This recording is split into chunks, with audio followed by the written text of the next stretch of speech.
Baik, teman-teman. Assalamualaikum warahmatullahi wabarakatuh.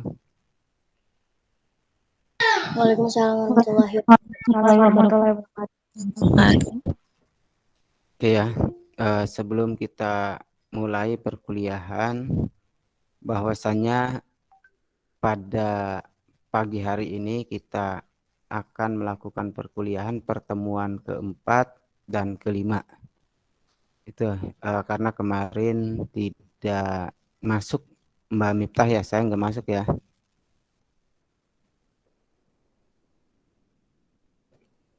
Halo, halo, bisa dengar suara saya nggak? Bisa, Pak. Ya, coba saya mohon teman-teman untuk ditampilkan gambarnya, apa harus online gitu, karena ini kok tidak ada yang aktif selama saya ketika tatap maya seperti ini. Jangan-jangan hanya numpang absen saja gitu. Sekali lagi saya mohon untuk di online kan videonya gitu. Itu yang pertama ya. Kalaupun Anda tidak bisa, yaitu adalah hak Anda sendiri gitu saja, karena saya tidak mau mengambil risiko yang tinggi di dalam mata kuliah, karena saya pun punya standar yang harus teman-teman juga pahami gitu ya, karena tidak sedikit ketika kita melakukan mata kuliah, teman-teman sebagian besar itu hanya gabung dan kemudian ditinggalkan videonya begitu saja. Oke, dan ini mungkin juga akan berefek kepada penilaian-penilaian ya, karena di dalam mata kuliah ini adalah mata kuliah yang bersentuhan langsung dengan diri Anda, yaitu tentang profesi, etika profesi ya, atau legislasi profesi, yang sebetulnya bagaimana nanti ketika Anda menghadapi seseorang ya, dan orang itu hanya bisa misalkan tanpa memanfaatkan kemajuan-kemajuan teknologi ya, seperti hari ini kita kuliah kan seperti itu. Itu sebagai pengantar kuliah kita masuk, karena pertemuan ketiga tentang profesi dan profesionalisme sudah saya sampaikan ya, Mbak Dia. Iya, Pak. Udah ya, udah ya. Dan itu materinya juga sudah saya share di e-learning. Maksudnya gini, setiap saya kuliah itu nanti akan silang ya materinya. Di kelas ini bisa saya share dan di kelas lain juga akan saya share, sehingga penilaian-penilaian saya itu bisa dicek di e-learning ya. Ketika saya melakukan absen, siapa yang tidak absen, apa maksud saya, siapa yang tidak hadir maupun yang hadir, itu kan sangat jelas karena semua data itu ada ya. Itu yang harus teman-teman juga ketahui. Baik ya, kita mulai kuliah hari ini, yaitu pokok bahasan yang keempat. Kita coba merefresh tentang kode etik profesi ekonomi. Baik ya, karena saudara-saudara sudah pernah mendapatkan yang namanya mata kuliah etika profesi, jadi kita masuk kepada kode etik profesi ekonomi. Walaupun di dalam pembahasan kode etik, saya yakin teman-teman sudah mendapatkannya satu semester. Jadi materi ini merupakan materi kilas balik saja yang nanti akan coba melihat tentang kebijakan dari suatu negara. Oke, itu pintu masuknya. Mungkin Mbak Yayu pernah belajar ya kode etik profesi di semester sebelumnya. Nah, kalau nanti Mbak Yayu kaitkan antara kode etik profesi dengan kode etik profesi ekonomi, kira-kira apa yang membedakan? Oke, silakan kalau ada.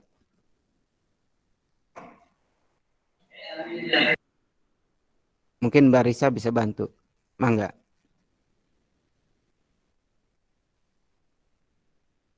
Silakan Mbak Risa. Hubungan antara kode etik yang pernah Anda pelajari kemudian ditambah dengan ekonomi. Jadi kode etik profesi ekonomi. Kira-kira seperti apa yang Anda bayangkan ketika bicara kode etik profesi ekonomi? Silakan Mbak Risa.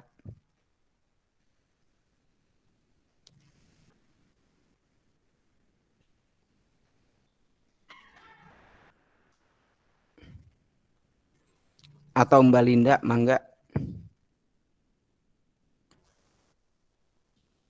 Mungkin kalau yang awal masih umum Pak etikanya. Kalau sekarang lebih ke ekonomi. Kalau yang dulu yang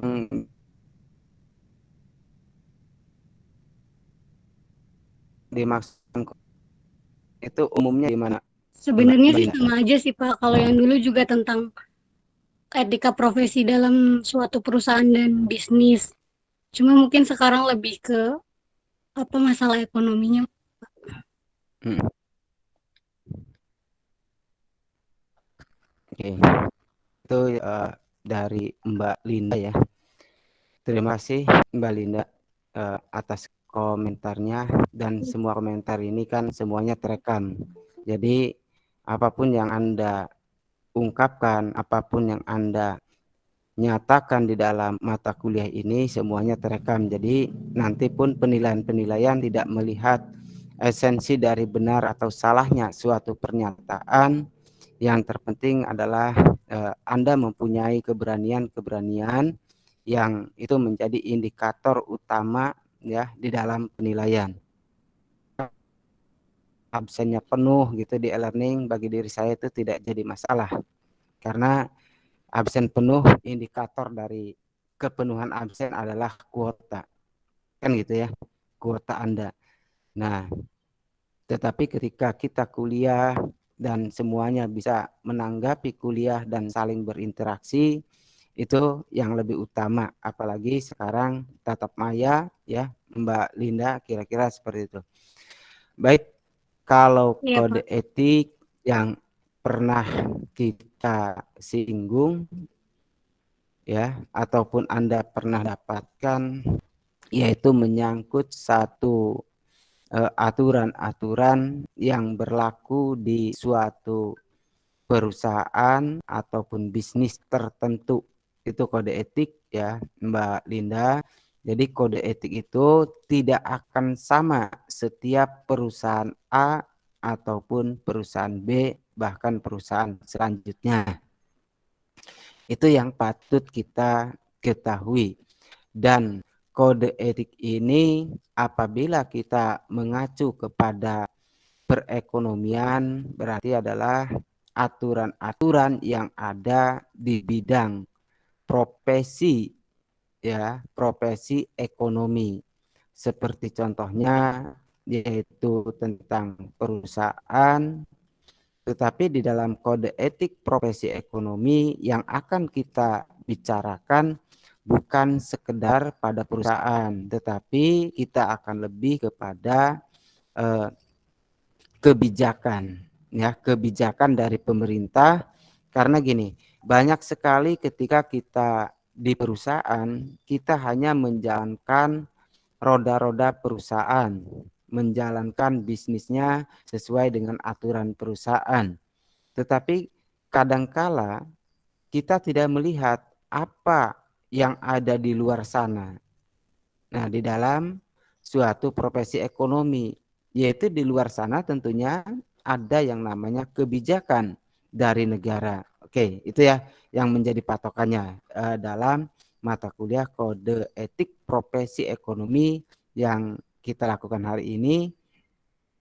Coba kita lihat, saya akan menyuguhkan tentang proses analisis kebijakan. Mungkin ini sekedar contoh ya, karena bagi teman-teman ketika analisis kebijakan ekonomi itu sangat bisa sekali, tapi saya ini mengambil hanya sebagai gambaran yang diambil dari integritas profesional dan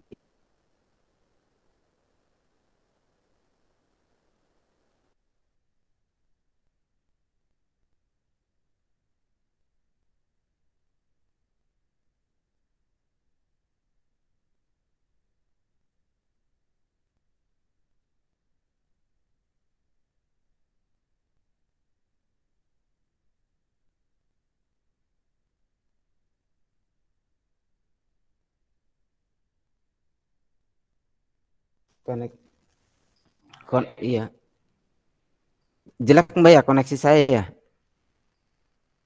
Iya Pak, tadi nggak ada Oke ya, suaranya. kita mulai kembali ya.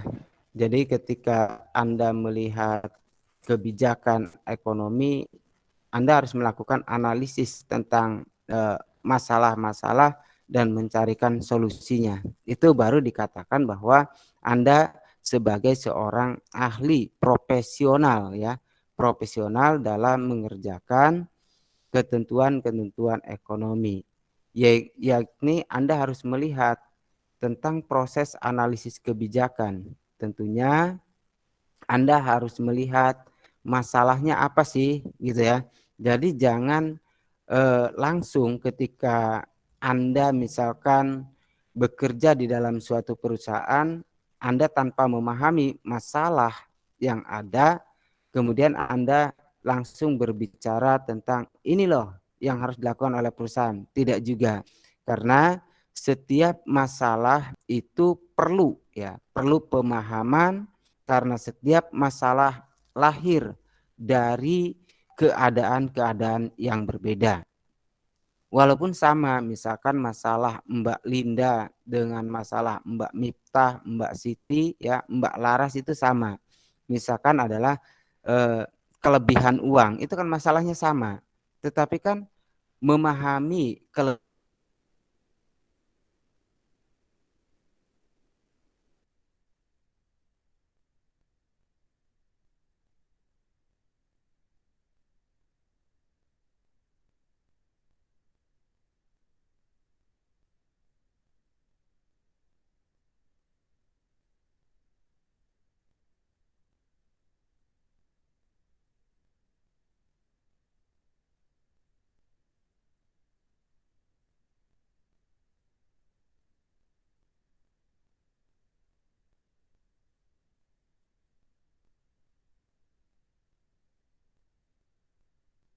Oke ya, kita kembali lagi kayaknya jaringan ini kurang stabil. Nah, masalah Mbak Linda tadi kan misalkan dia kelebihan uang karena memang salah hitung. Nah, ini yang harus memahami masalah itu karena memang salah hitung. Nah, kalau Mbak Miftah misalkan karena kelebihan uang itu ada uang temennya yang kebawa sama dia. Kemudian kalau Mbak Laras bisa saja kelebihan uangnya itu karena dia belum menyalurkan eh, uang yang harus disalurkan. Nah, itu kan semuanya tentu masalahnya adalah tentang kelebihan uang. Tetapi akar permasalahan inilah yang berbeda.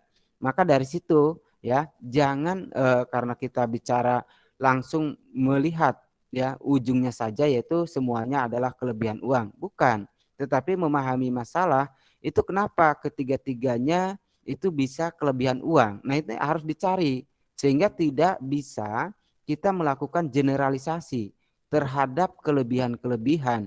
Maka disinilah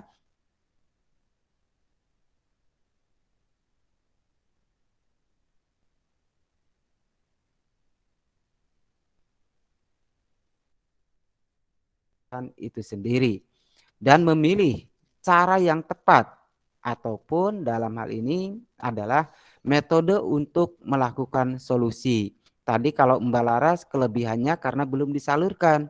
Ya cepatlah karena kita memegang satu kode etik yang namanya kode etik profesi, maka cepat. Biar Anda tidak dikatakan tidak memiliki kode etik, maka Anda harus cepat Mbak Laras menyalurkan uangnya. Begitu juga Mbak Linda, karena belum tadi ada salah hitung, berarti harus di cross check kembali. Nah, kalau Mbak Miftah sepertinya tadi ada uang temennya ke bawah. Nah, tentunya harus dikembalikan. Nah, inilah yang menjadi metodenya pun akan berbeda terhadap satu masalah-masalah yang dilakukan. Maka dari sini kita semua harus menentukan kriteria yang tepat untuk melakukan satu evaluasi, menetapkan alternatif dari suatu solusi, kemudian evaluasi yang alternatif. Kenapa evaluasi yang harus dikatakan juga alternatif? Karena gini, yang contohnya tadi Mbak Miftah itu teman uangnya ke bawah, nggak usah diumumkan teman uangnya uang temannya ke bawah, nggak usah, tinggal uang siapa yang ke bawah, itulah evaluasi yang alternatif. Daripada nanti kadang ya kita eh, hidup gitu bermasyarakat kemudian waduh saya ini uang ini ke bawah, akhirnya nanti yang timbul adalah kegaduhan kalau kita tidak memahami itu semua. Nah ini ya, kemudian baru melakukan satu yang namanya merekomendasikan terhadap syarat-syarat administratif yang harus dipenuhi ketika penyaluran. Oke, paham ya? Nah itu ketika ini lebih jauh sebetulnya aplikasi dari etika profesi yang pernah saudara-saudara dapatkan. Mengambil, kelihatan nggak? Halo? Nggak ada, Pak. Nggak ada. Enggak. Nggak Nggak ada. ada, Pak. Oke. Ya, belum kelihatan, Pak.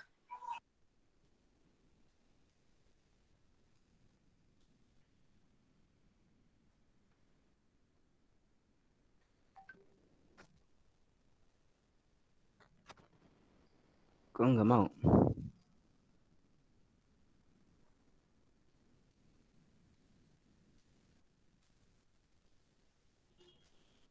Kelihatan nggak? Ada, Pak. Oke, ada tapi nggak jelas ya. Bentar. Iya.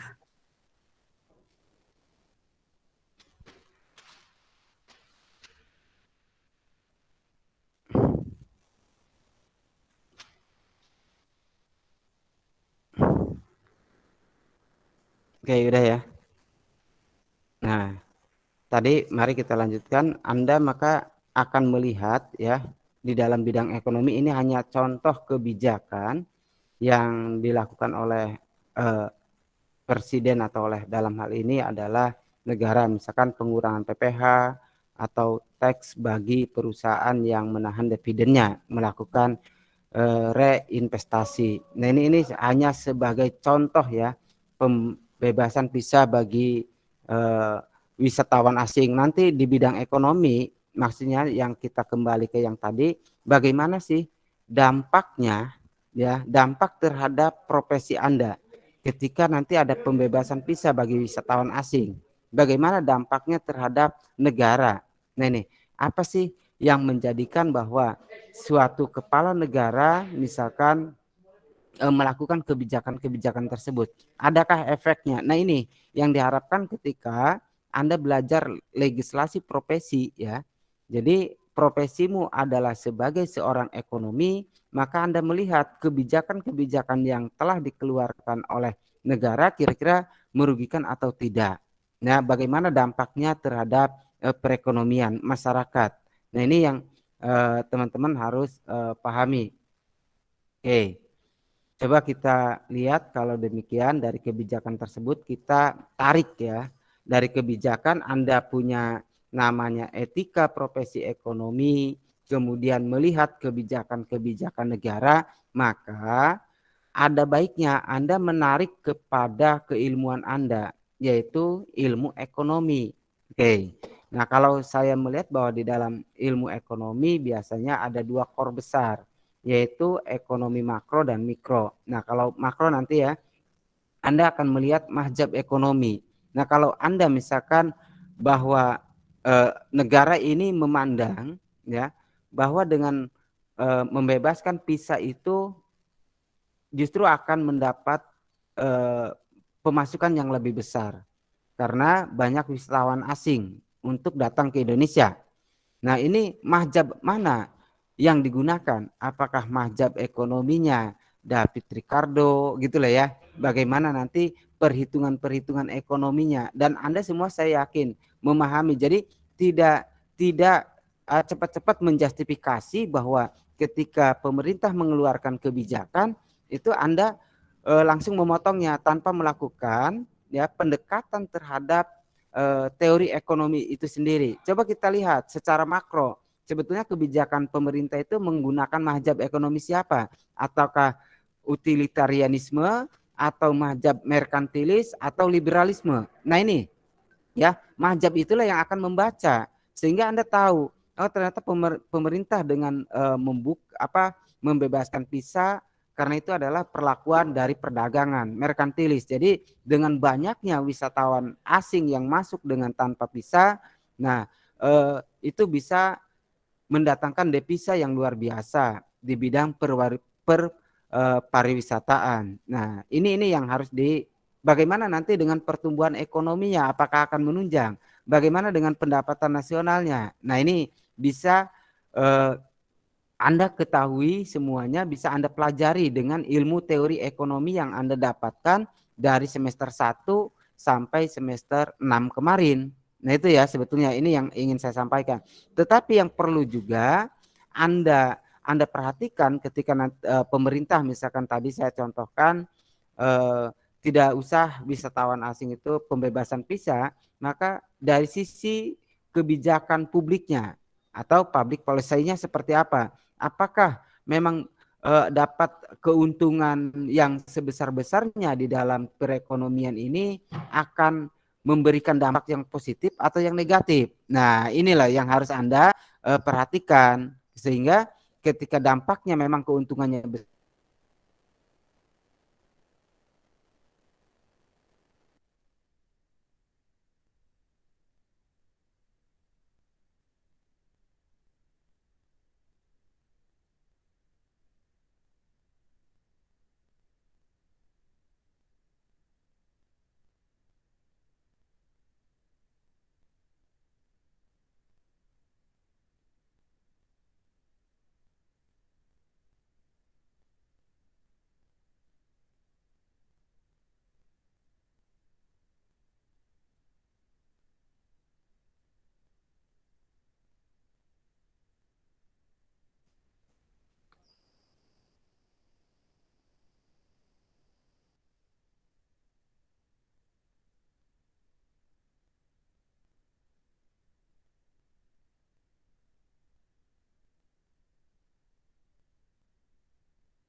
Ya, kita lanjutkan tadi dari sisi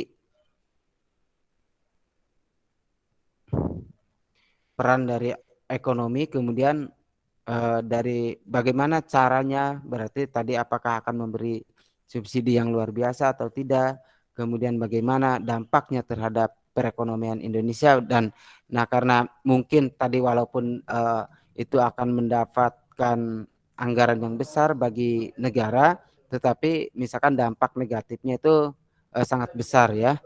Nah, maka Anda harus mencoba melakukan satu perlindungan ya, ataupun memproteksi perekonomian di Indonesia. Nah, ini secara makronya. Apa secara makro ya, karena ini mengingatkan Anda karena gini, banyak sekali kebijakan-kebijakan ekonomi makro yang berdampak kepada perekonomian mikro. Nah ini bahkan kadang juga di Fakultas Ekonomi apa kebijakan ekonomi makro kemudian apa kebijakan ekonomi mikro juga kadang simpang siur gitu ya. Nah, maka di sini sebetulnya kita kembali kepada teori-teori yang berkenaan dengan ekonomi. Maka kalau demikian Anda juga harus membaca selain kebijakan makro tadi yaitu kebijakan mikronya. Nah, kalau demikian bagaimana perilaku dari konsumen? Dalam hal ini adalah para wisatawan. Nilai gunanya untuk apa? Pilihannya untuk apa? Permintaannya untuk apa kan? Nah, ini ya sehingga perilaku konsumen kalau memang tidak baik dengan adanya konsumen datang ke Indonesia yang seperti hari ini Indonesia misalkan membuka tenaga asing ya seluas-luasnya. Ini kan perilaku konsumen bisa jangan bagaimana sih perilaku mereka itu. Nah, ini ya. Kemudian bagaimana perilaku dari perusahaannya. Nah, ini berkenaan juga dengan teori produksi, biaya. Nah, tentang penawarannya seperti apa, kemudian mekanisme pasarnya seperti apa. Nah, ini yang harus teman-teman perhatikan ketika melihat kebijakan negara. Ya, kebijakan negara yang berkenaan dengan profesi Anda sebagai ekonomi. Oke, misalkan yang sekarang ada nggak kebijakan Mbak Laras, kebijakan negara di bidang ekonomi yang kira-kira pengaruhnya signifikan? Kebijakan negara. Mangga Mbak Laras. Di unmute, unmute.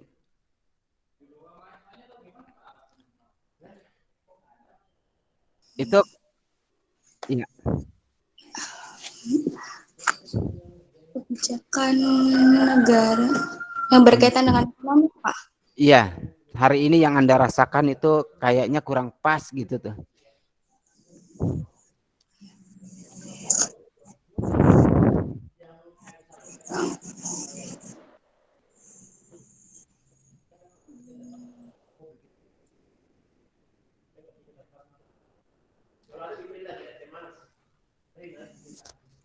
Kebijakan negara.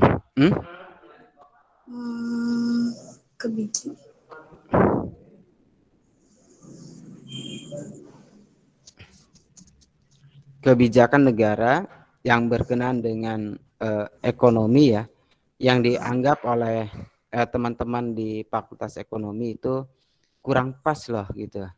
Ada nggak? Kurang pas misalkan dalam bidang apa gitu. Atau dalam bidang kita impor kendaraan yang berlebihan sehingga antara jumlah jalan apa lebar jalan dengan jumlah kendaraan itu tidak imbang kan, itu kan satu-satu kebijakan yang di dalam ekonomi akan menghambat gitu kan. Tapi kalau Anda sebagai tukang bensin ya bagus-bagus saja karena bensin Anda akan laku kan gitu dengan makin banyaknya misalkan kendaraan kan yang menggunakan bahan bakar. Nah kan seperti itu. Itu adalah satu kebijakan-kebijakan negara. Atau Anda tidak setuju dengan kebijakan negara ini bahwa pom-pom bensin ini berada di kota. Sudah saja misalkan pom bensin itu pendiriannya ya agar tidak mengadakan macet karena setiap kita jalan-jalan di Cirebon itu pom bensin selalu macet gitu ya antriannya. Misalkan udahlah pom bensin itu kita tempatkan saja di bukit-bukit. Nah, biar tidak macet. Karena kenapa? Orang akan membeli bensin itu langsung full karena karena yang namanya kalau dia punya kendaraan bahan bakarnya di mana juga pasti dikejar gitu ya. Nah itu, atau pendirian rumah sakit. Tidak usah rumah sakit itu didirikan misalkan di kota-kota, tetapi di tempat yang jauh dari keramaian. Nah, itu kan karena orang sakit pasti mengejar tempat yang namanya rumah sakit gitu. Nah, itu kan kebijakan-kebijakan yang kelihatannya sekarang ini ada pendirian rumah sakit di kota itu wah, tetapi di sisi lain misalkan akan tersendatnya perekonomian. Coba kalau rumah sakit itu ditaruhlah di tempat yang sepi, tetap kan pasti ada pengunjungnya kan gitu. Karena itu memang kebutuhan seperti pom bensin gitu loh Mbak. Jadi nanti kan Anda bisa menganalisis dari makronya maupun dari mikronya. Nah, dampak perilakunya nanti seperti apa. Nah, maksud saya tuh gitu. Jadi melihat dampak dari suatu kebijakan yang dikeluarkan oleh pemerintah itu nanti seperti apa, ya. Nah, nanti dampak perekonomian masyarakat seperti apa juga. Sehingga nanti ada misalkan penyebaran untuk kesejahteraan. Kalau rumah sakitnya di tempat-tempat yang sepi, kan ada pembagian pemerataan ekonomi. Biasanya di sini adalah digunakan untuk rumah sakit, pedagang berjubel, yang lain tidak bisa dagang lagi karena sudah tidak ada tempat. Kan kalau tempat yang sepi berarti terbagi juga gitu loh. Itu yang menuju nanti perekonomian kerakyatan. Itu kan konsep-konsep maksud saya yang bisa Anda lakukan gitu ya. Itu salah satu yang Mbak Laras. Jadi misalkan Anda harus punya ide gitu ya. Setiap mahasiswa ekonomi itu harus punya ide dengan memperhitungkan dampak dari kebijakan negara. Oke, Mbak Indah, kalau misalkan di kota dilarang untuk ada pom bensin, Anda setuju nggak di kota Cirebon? Misalkan. Menurut saya sih kurang setuju, Pak. Kenapa, Mbak? Karena sekarang kan transportasi juga masih ada banyak ya, Pak. Iya. Nanti kalau misalkan pom bensinnya nggak ada ya bisa jadi kekurangan bahan bakar. Iya, pendirian ya, bukan tidak ada pom bensin, pendirian pom bensin di kota. Jadi pom bensin tuh ditaruh di pinggir-pinggir semua. Karena kalau di pusat kota biasanya ngantri itu mengganggu lalu lintas gitu, sehingga ketika orang mau ke pasar seharusnya udah dapat sekian, ini kan terkendala dan tidak ada persiapan, ya. Coba kita kalau di kota itu kita mau masuk pom bensin ngantri panjang, yang akhirnya itu mengganggu lalu lintas yang lainnya. Misalkan ya sudahlah dikesanakan saja gitu, di pinggir-pinggir saja. Tapi kan kalau di pinggir-pinggir misalkan itu bisa gitu ya, misalkan kata Mbak Laras, oh ya bisa kan, setiap orang akan mengisinya dengan cara pool, karena mereka ketika mengisi harus persiapan ya, bahwa ini untuk jatah berapa hari. Nah kalau di kota kan kita tidak mempersiapkan, tidak ada ya persiapan kita itu. Misalkan Mbak Indah pergi ke kota, udah merah juga santai saja kan, itu apa bensinnya sudah merah itu kan santai, karena kita pasti di sana tidak akan mendapatkan pom bensin. Tetapi kalau dari rumah itu sudah merah kan tentunya Anda juga harus cepat-cepat, tidak santai-santai. Nah ini misalkan sehingga mendorong satu perekonomian gitu ya. Anda akan mengganggu orang-orang ke pasar, yang ya sah-sah saja. Mbak Indah tidak setuju juga nggak apa-apa, tapi yang mas saya, kita belajar menganalisis dampak di bidang perekonomian, nah gitu, dan ya terhadap misalkan perkembangan kota yang semakin macet, yang akhirnya mengganggu gitu ya. Oke, Mbak Indah, kalau pom bensin dipindahkan ke pinggiran, kira-kira Anda akan mengejar pom bensin itu enggak untuk mengisi bahan bakar?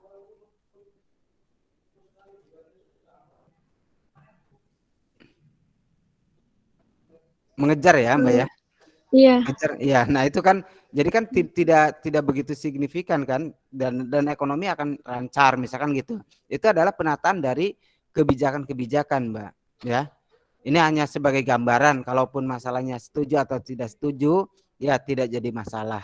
Tetapi itulah kuliah ya yang berkenaan dengan etika profesi di bidang ekonomi. Jadi ada kebijakan yang kemudian Anda harus melihat bagaimana penerapan kebijakan itu, apakah pas atau tidak.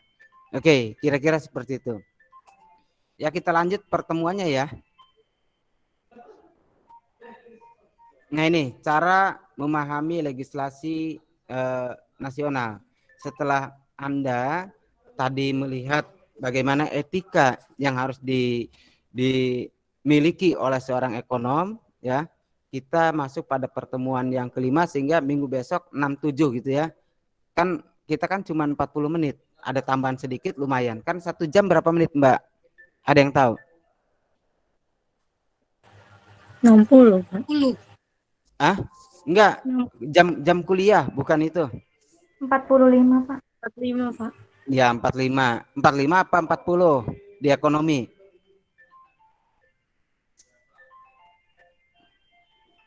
Nah itu di ini ya.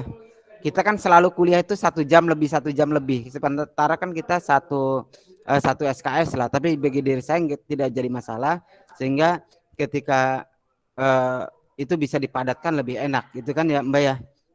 Nah ini, oke kita lanjut ya.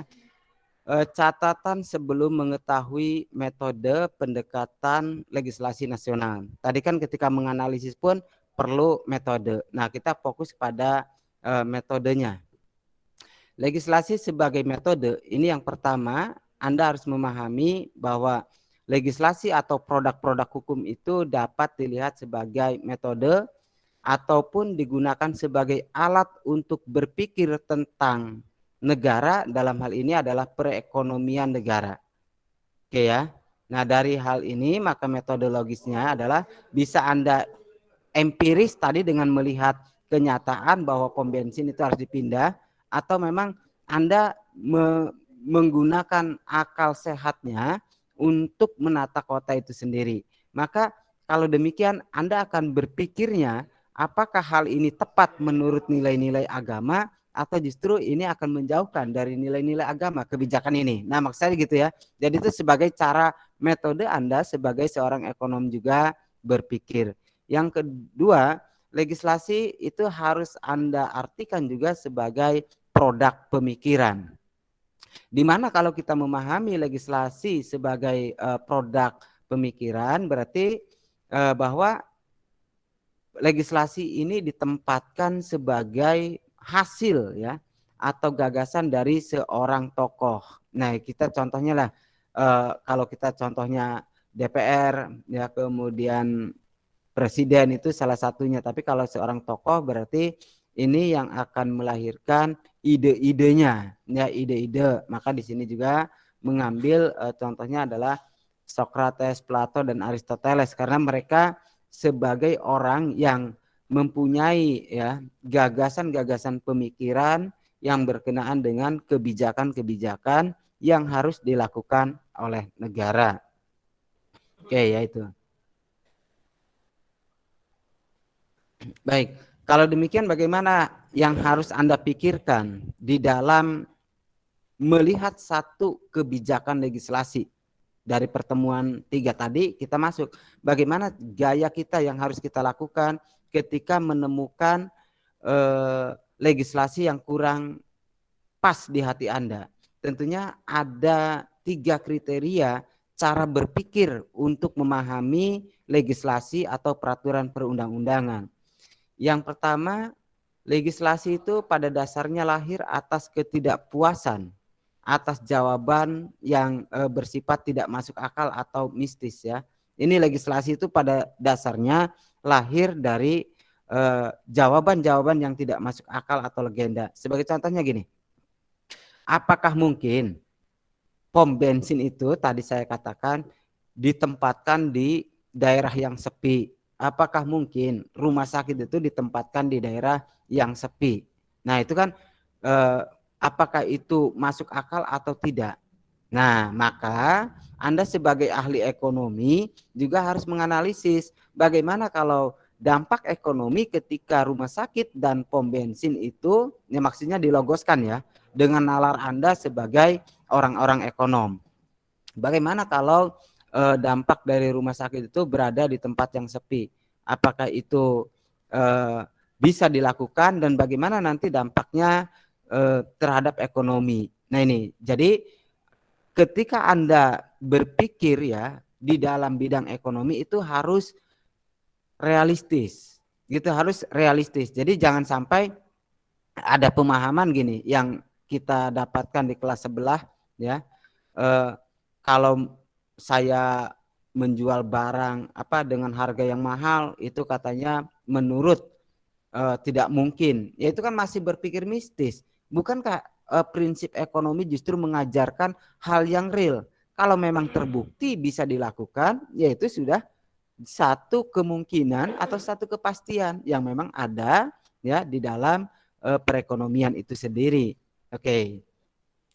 Maka yang kedua adalah pintu gerbang Anda mempelajari legislasi atau peraturan perundang-undangan, yakni Anda harus berpikir rasional.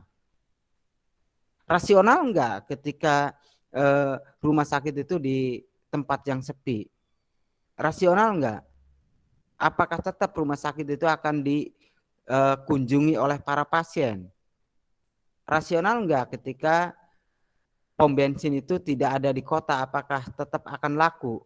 Nah, ini kan dengan tadi impor kendaraan yang semakin banyak, maka akan penyempitan jalan dan bagaimana nanti dampaknya terhadap ekonomi dan kemacetan itu kan berdampak juga pada perekonomian. Nah, ini ya, jadi itu yang harus dipertimbangkan. Kemudian juga di dalam melihat legislasi pintu gerbang yang kedua adalah Anda harus ingin rasa tahu. Jadi bukan hanya Anda belajar di mata kuliah legislasi saja, tetapi untuk semua mata kuliah Anda itu harus menumbuhkan rasa ingin tahu, ya, rasa ingin tahu sehingga pemikiran-pemikiran itu berkembang. Contohnya gini, misalkan kenapa sih dia berpikirnya seperti A, kenapa dia berpikir seperti B. Nah, jangan Anda langsung ya memotong gitu loh. Tetapi rasa ingin tahu itu Anda mencari seseorang yang gaya berpikirnya seperti itu. Nah, ini ya. Kemudian maka dari situlah lahir ya pintu gerbang yang ketiga yang namanya kebijaksanaan. Oke ya. Kalau kita sudah memahami bagaimana situasi kondisi dan kita bisa berpikir secara rasional, maka lahirlah legislasi yang bisa diterima oleh halayak. Oke ya. Nah, tetapi juga ada catatan yang ketiga, yaitu harus disesuaikan dengan zamannya. Oke.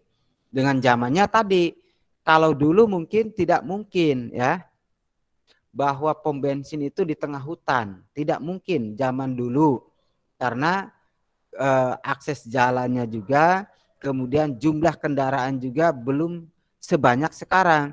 Tetapi dengan perkembangan zaman, ya, perkembangan lalu lintas yang semakin padat, ada kemungkinan besar itu bisa dilakukan. Nah, jadi suatu kebijakan pun harus disesuaikan dengan zamannya. Nah, itu ya.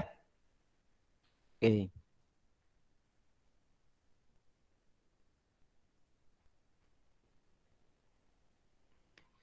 Nah ini Mbak, jadi tugas utama Anda ketika belajar legislasi profesi ada 3.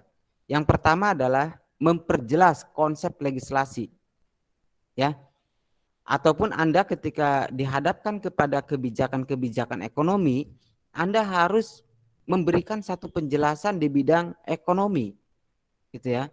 Kalau Anda tidak bisa memberikan penjelasan di bidang ekonomi, maka ya legislasinya itu akan berdampak kepada kode etik Anda.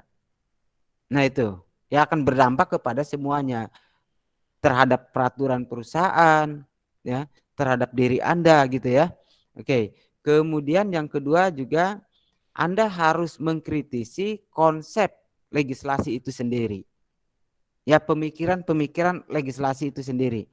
Ya tentunya tidak semua legislasi atau peraturan perundang-undangan itu harus dikritisi.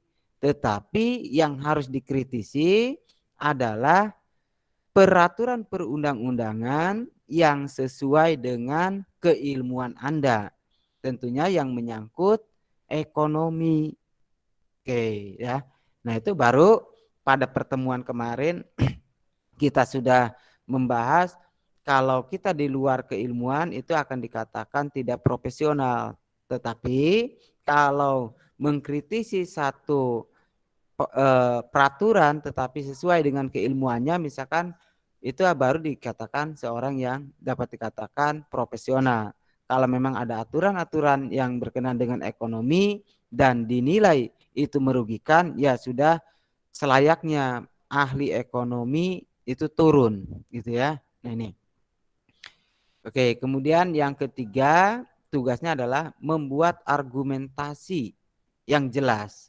Nah, tentunya argumentasi yang jelas ini disertai dengan argumentasi antara legislasi itu bicara apa dengan Anda core-nya apa, biar nyambung. ya.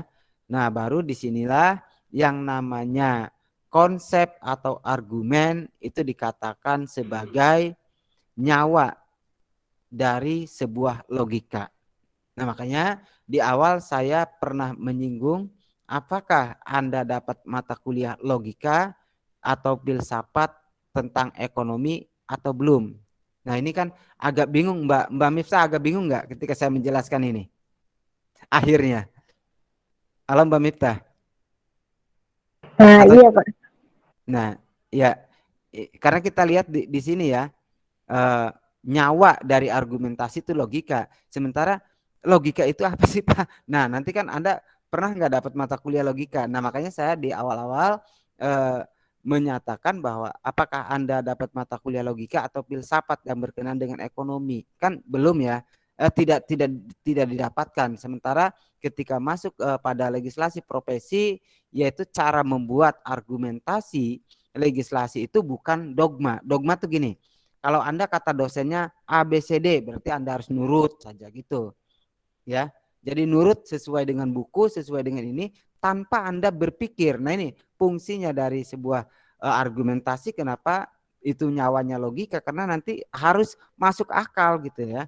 Kalau apa yang tadi Mbak Indah katakan tidak mau memindah pom bensin dari kota, selama itu masuk logika dan itu punya argumen yang kuat dan itu masuk akal, ya sah-sah saja. Gitu ya. Nah, itu yang harus menjadi pertimbangan dan itu bisa diterima argumentasinya. Nah, ini adalah adanya di ilmu logika. Oke, kira-kira itu pertemuannya yang bisa kita bahas. Insya Allah minggu depan itu minggu terakhir ya, karena ya minggu terakhir Mbak ya. Tanggal 4-nya kan UTS. Betul nggak Mbak? Iya betul Pak. Oke. Ini nanti rekamannya bisa dilihat di di e-learningnya ya, pertemuan ke-4 dan ke-5, dan besok kita langsung masuk ke 2 sesi lagi, yaitu pertemuan 6 dan 7 ya, karena kita kan satu SKS, jadi kalau digabung misalkan 2 jam kan tidak terlalu berat. Kalau 2 SKS digabung ya sayanya juga mabok nantinya gitu ya. Oke, demikian yang bisa saya sampaikan. Mungkin ada yang akan ditanyakan, mangga. Ada nggak? Mbak Indah, ada nggak Mbak Indah? Cukup, Pak. Ya cukup. Oke ya. Kalau cukup saya akan absen. Nah, absennya ini kan ketika nanti nilai Anda itu bermasalah kan tinggal dibuktikan di e-learningnya kan. Karena kita selalu merekam kemudian diupload di e-learningnya. Mbak Diah ada, Mbak Indah Nafsiroh ada, Mbak Miftah Septiani ada ya. Mbak Miftiah Aryuni ada, Mbak Linda ada, Mas Arif Wijaya ada, Mbak Nining Ningsih ada, kemudian Mbak Laras Pujianti ada nggak? Ada ya. Mbak Siti Umerah ada nggak? Halo Mbak Siti. Oke, tidak ada ya. Mbak Siti, oh ada ya. Oke. Mbak Tuti Alawiyah ada, Mbak Intan Dahlia ada nggak? Halo Mbak Intan. Halo Mbak Intan. Oke, tidak ada ya. Cuma namanya numpang mungkin. Mas Didin ada? Oke, tidak ada. Mbak Rosa Aprianti ada? Oke, tidak ada ya. Mas Cindy, biasanya langsung dia muncul terakhir-akhir itu. Pak, saya ada dari WC itu sudah menjadi kartu as Anda lah. Kemudian Mbak Warda Lutfia ada, Mbak Nur Hofifa ada, Mbak Oktaviani Eka ada nggak? Ada, Pak. Hadir, Pak. Oke ya. Mas Firmansyah ada nggak? Hadir, Pak. Mbak Siti Masito ada ya. Mbak Ade Novitasari. Halo Mbak Ade Novitasari. Oke, tidak ada ya. Oke, demikian mata kuliah kita. Oh, hadir ya. Jadi hadir, Demikian Pak. mata kuliah kita ya. yang bisa kita sampaikan dan kita berjumpa minggu berikutnya. Saya akhiri. Wassalamualaikum warahmatullahi wabarakatuh. Waalaikumsalam. Waalaikumsalam. Waalaikumsalam.